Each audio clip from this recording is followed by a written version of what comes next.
April 2024 கிரகநிலைகளை பார்க்கும்போது ரொம்ப இன்ட்ரெஸ்டிங்கான கிரகநிலைகளோடயே இருக்கு. கூட்டு கிரக அமைப்பிலேயே மேஷத்துல குரு புதன், கன்னியில கேது, சனி செவ்வாய் கும்பத்துல, சூரியன் சுக்கிரன் ராகு மீனத்துல. இது ஆரம்பத்துல. ஏப்ரல் 9 புதன் வக்ரமடைஞ்சு அவர் மீனத்துக்கு போயிடுறார். செவ்வாய் 10 கும்பத்திலிருந்து மீனத்துக்கு வந்துடுறார். சுக்ரன் 11 மீனத்திலிருந்து மேஷத்துக்கு போயிடுறார். ஸோ இந்த கிரக மாற்றங்களும் இந்த ஏப்ரல் மாதம் ஏற்படுது. பட் எது எப்படி இருந்தாலும் கூட்டு கிரக அமைப்பிலேயே தான் காணப்படுது.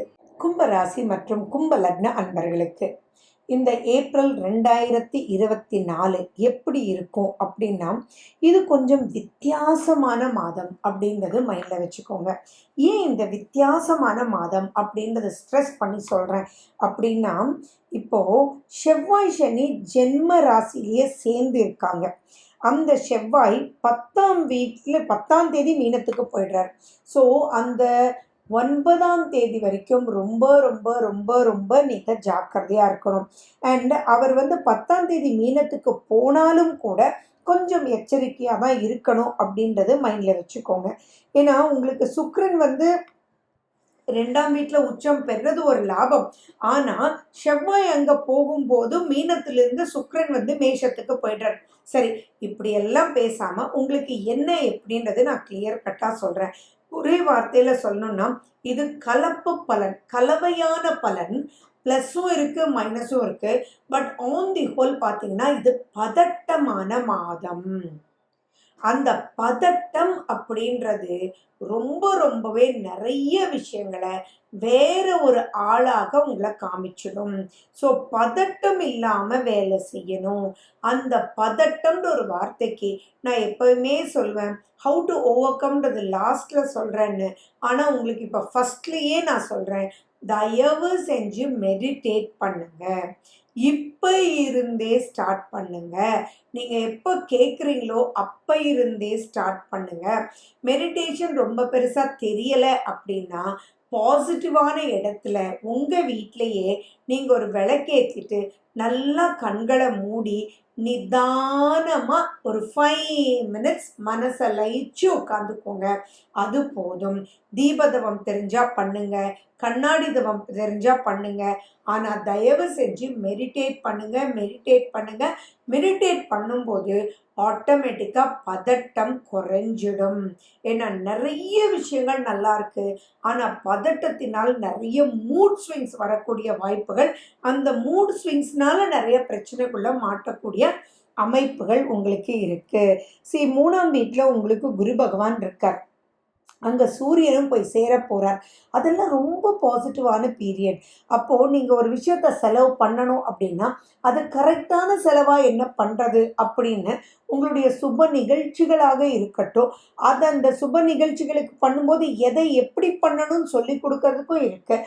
ஆனால் அந்த இடத்துல ஒரு பதட்டம் ஏற்பட்டுரும். ஸோ அந்த பதட்டம்ன்ற ஒரு வார்த்தையை ஆல்வேஸ் மைண்டில் வச்சுட்டு எப்படி ப்ரொசீட் பண்ணணும். ஏன்னா இது என்ன ஆகும் அப்படின்னா, அந்த செவ்வாய் வீட்டில் தானே உங்களுக்கு சூரியனும் குருவும் சேர்றாரு.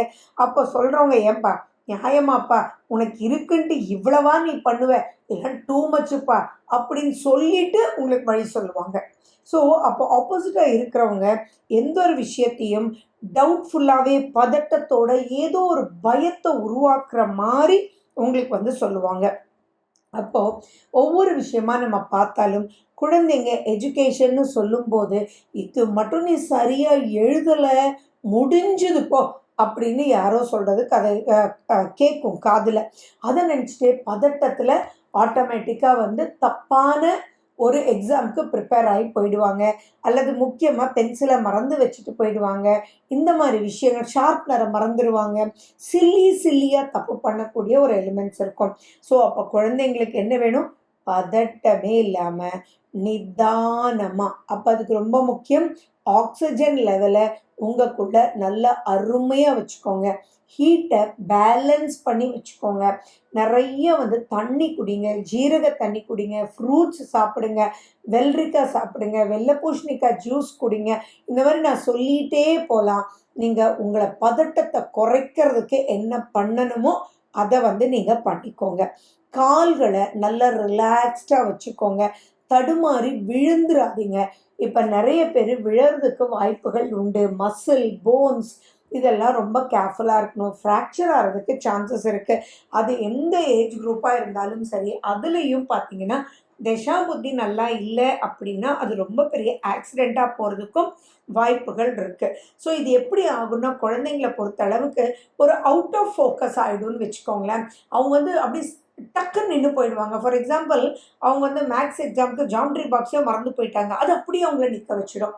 ஸோ அந்த மாதிரி எல்லாம் பிரச்சனைக்குள்ளே மாட்டாமல் நிதானம். அதே மாதிரி இப்போ பரீட்சை எழுதக்கூடிய குழந்தைங்க கும்பராசி கும்ப லக்னத்தில் இருந்தாங்கன்னா அவங்களுடைய பேரண்ட்ஸ் வந்து ஒரு எக்ஸ்ட்ரா ஸ்பெஷல் கேர் எடுத்து எல்லாம் எடுத்து வச்சுக்கிட்டாங்களா அப்படின்றதெல்லாம் பார்த்துட்டு அவங்க தலையை தொட்டு நல்லா அவங்களுக்கு நல்ல பிளெஸ்ஸிங்ஸ் கொடுங்க. ஒரு கம்ஃபர்டபுள் ஹக்கு கொடுங்க. பதட்டம்ன்றதே வேண்டான்றதை அவங்களுக்கு சொல்லி கொடுங்க.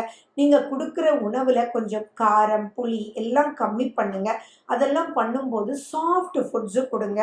இதெல்லாம் தான் நீங்கள் தெரிஞ்சுக்கணும். அப்போது அவனுடைய பதட்டம் வந்து குறைஞ்சிரும். தொழில் பண்ணுறீங்க, ஒரு கெரியரில் ஏதாவது ஒரு வேலையில் இருக்கீங்கன்னாலும் அதெல்லாம் நல்லா இருக்குது.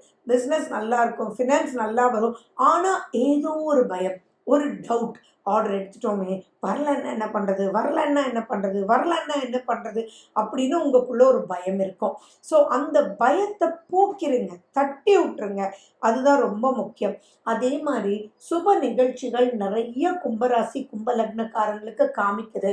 அப்போது ஃபேமிலிக்குள்ளேயே பார்த்தீங்கன்னா ஒவ்வொரு ஒப்பீனியன்ஸ் இருக்கும். இப்போ நம்ம என்ன சொல்கிறாங்க, வீடை கட்டிப்பார், கல்யாணத்தை பண்ணிப்பார். அது எதுக்காக சொல்கிறாங்கன்னா, இட்ஸ் அ காம்பினேஷன் ஆஃப் நிறைய பீப்புள்.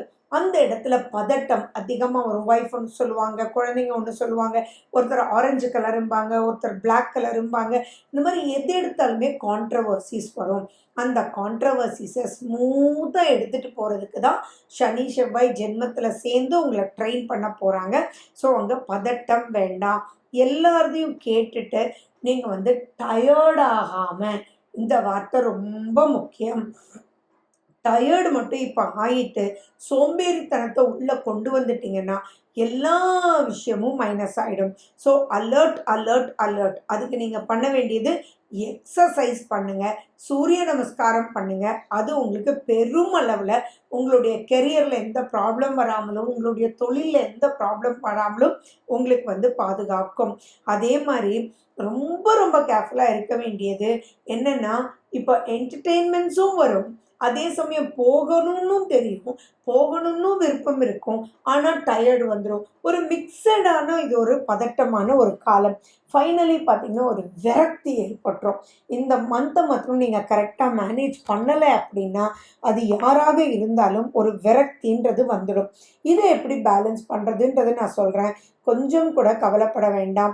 ஃபர்ஸ்ட் உங்களுடைய சுய ஜாதகத்தினுடைய திசா புத்தியை பார்த்துக்கோங்க. உங்கள் ஜாதகத்தில் செவ்வாயினுடைய நிலை, உங்கள் ஜாதகத்தில் சனியினுடைய நிலை, இதெல்லாம் சப்போஸ் மைனஸாக இருக்குது அப்படின்னா நீங்கள் வந்து 2 தடவை குளிங்க, நல்லா எக்ஸசைஸ் பண்ணுங்கள், ஆயில் பாத் எடுங்க, பாதங்களை க்ளீனாக வச்சுக்கோங்க, உங்களை ரிலாக்ஸ் பண்ணுறதுக்கு உண்டான எக்ஸசைசஸ் பண்ணுங்கள். ஒன்றும் இல்லை, டெய்லி ஏதாவது எக்ஸசைஸ் பண்ணிவிட்டு சாந்தி ஆசனம் பண்ணுங்கள். நைட் படுக்கிறதுக்கு முன்னாடி ஒரு பக்கெட்டில் கல்லுப்பூ, எலுமிச்சப்பழம் கட் பண்ணி போட்டுட்டு சுடு தண்ணி தாங்குற அளவு விட்டுட்டு காலை உள்ளே வச்சுட்டு ரிலாக்ஸ் பண்ணிவிட்டு நல்ல ஒரு ஹக் பண்ணிவிட்டு போய் படுத்துக்கோங்க. இந்த மாதிரி எல்லாம் பண்ணும்போது ஆட்டோமேட்டிக்காக ஒன்றும் பயப்பட வேண்டிய அவசியங்கள் இல்லை. அன்வான்ட் எக்ஸ்பீரியன்ஸஸ் இப்போ ஏற்படுறதுக்கு வாய்ப்புகள் உண்டு. அது தொழிலாக இருக்கலாம், ஃபேமிலி லைஃப்பாக இருக்கலாம், மேரேஜ் கான்செப்டாக இருக்கலாம். இப்போ யாருக்கெல்லாம் என்கேஜ்மெண்ட் ஆகி மேரேஜுன்ற ஒரு இதில் இருக்காங்களோ இந்த மந்த் ரொம்ப ரொம்ப ரொம்ப கேர்ஃபுல்லாக இருக்கணும். தேவையில்லாத விஷயங்கள் மாட்டிக்கிறதுக்கான சான்சஸ் இருக்குது. உங்களை புகழ்ந்து புகழ்ந்து பேசிகிட்டு இருப்பாங்க, ஆனால் பின்னாடி பார்த்தீங்கன்னா அது வேறு மாதிரி போயிடும். ஸோ அந்த இடத்துல கோவத்தை குறைச்சிக்கோங்க. கோவப்படக்கூடிய கும்பராசி கும்ப லக்ன அன்பர்களாக இருந்தீங்க அப்படின்னா ரொம்பவே கோவத்தை குறைச்சிக்கோங்க. ரொம்ப சாஃப்டாக பேசுங்க, தேவைன்னா பேசுங்க, சவுண்டை கம்மி பண்ணிக்கோங்க. ஒவ்வொரு வார்த்தையாக பேசாதீங்க. ஒரு 4 வார்த்தை சேர்ந்து ஒரு சென்டென்ஸாக பேசுங்க. வாம்மா போம்மான்னு சொல்லி பேசுங்க. இதெல்லாம் இட் வில் ஹெல்ப் யூன்னா வெரி கிரேட் லெவல். அதே மாதிரி இந்த மாதம் வந்து ஒரே வார்த்தையில் சொன்னால் ஒரு பாரமான மாதமாக இருக்கும். ஸோ அந்த பாரத்தை நீங்கள் ஈஸியாக வெளியில் கொண்டு வந்துடணும். அதுக்கு வேண்டியது நிதானம், சாஃப்ட்னஸ். ஸோ அந்த சாஃப்ட்னஸ் உங்களுக்கு என்ன வழி தெரியுமோ அதை நீங்கள் பண்ணுங்க. ஸ்லோகங்கள் கேளுங்க, விநாயகர்னுடைய அகவல் கேளுங்க, அதே மாதிரி விஷ்ணு சஹஸ்ரநாமம் கேளுங்க. நீங்கள் கோயிலுக்கு போயிட்டு வாங்க, சித்ரா பௌர்ணமியை அருமையாக டென்ஷன் இல்லாமல் கும்பிடுங்க. சந்திரனை தினமும் பாருங்க. சந்திர தரிசனம் ரொம்ப முக்கியம். அதெல்லாம் எந்த டேட்டில் வருதுன்றது நான் இந்த பதிவினுடைய கடைசியில் போட்டிருக்கேன். அதை நோட் பண்ணிவிட்டு நீங்கள் அந்த மாதிரி ப்ரொசீட் பண்ணுங்கள். இது ஒரு மாத பலன் தானே, இதெல்லாம் குட்டி குட்டியாக ஃபாலோ பண்ணினா பெரிய பிரச்சனையிலேருந்து தப்பிச்சு ஈஸியாக ஸ்மூத்தாக இந்த மந்த்தை எடுத்துகிட்டு போயிடலாம். ஓகே, ஏப்ரல் 2024 சுப நிகழ்ச்சிகள். 2ஆம் தேதி 16ஆம் தேதி அஷ்டமி, 3ஆம் தேதி நவமி, 5ஆம் தேதியும் 19ஆம் தேதியும் ஏகாதசி, 6ஆம் தேதி பிரதோஷம், 8ஆம் தேதி அமாவாசை, 9ஆம் தேதி உகாதி பண்டிகை, 10ஆம் தேதி சந்திர தரிசனம், 11ஆம் தேதி கிருத்திகை விரதம், 12ஆம் தேதி சதுர்த்தி விரதம், 13ஆம் தேதி பஞ்சமி, 14ஆம் தேதி தமிழ் வருட பிறப்பு, குரோதி வருட பிறப்பு, 15ஆம் தேதி சந்தான சப்தமி, 17ஆம் தேதி ராமநவமி, 21ஆம் தேதி மீனாட்சி திருக்கல்யாணம், 23ஆம் தேதி பௌர்ணமி சித்ரா பௌர்ணமி. வாஸ்து நாளும் கூட. வாஸ்து நேரம் காலை 8:04 மணியிலிருந்து 9:34 வரை. 27ஆம் தேதி சங்கடஹர சதுர்த்தி, 28ஆம் தேதி ஸ்ரீ வராக ஜெயந்தி. மேலும் விவரங்களுக்கு 9842266555